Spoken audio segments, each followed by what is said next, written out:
only to get out and drive a different car back to Jack's house. He had me meet one of his employees at lunch, who then gave me a briefcase to deliver to the first house I had gone to and told me he would know if I looked inside. On several occasions, he asked me to drive down to that same house and stay with the guy, whose name was Julio, for a certain amount of time.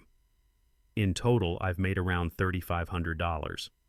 Most recently, Jack asked me to stay in his house overnight. I woke up to a text message from him.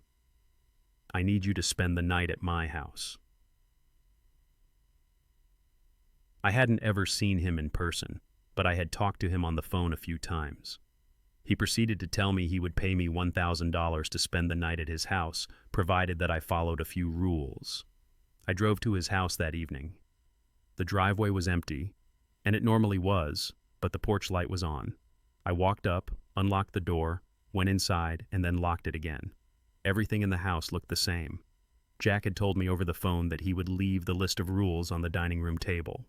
I set all my stuff down in the living room. My bags looked like garbage compared to the fancy furniture in there. I wandered into the kitchen and then to the dining room. Sure enough, there was a piece of paper on the wooden table, held down by an empty glass. Lock the door when you come in. Only answer calls from Marvin. Don't turn on any faucets between 9 p.m. and 11 p.m. Don't open the door for anyone, no matter who they say they are, after 10 p.m. If the door to the closet at the end of the hall is open, sleep in the library. If closed, sleep in any of the bedrooms. The gardener comes at midnight. If he starts knocking on the windows, hide. Turn the TV on and let it play on static through the night.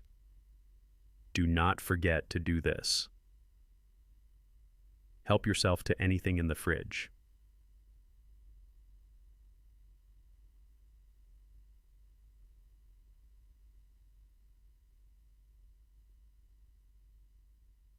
I'll pay you in the morning. Good night. I made sure to follow all the rules. To be honest, I was regretting my decision, but seeing as I was already here and I was getting paid, I decided to stay anyway.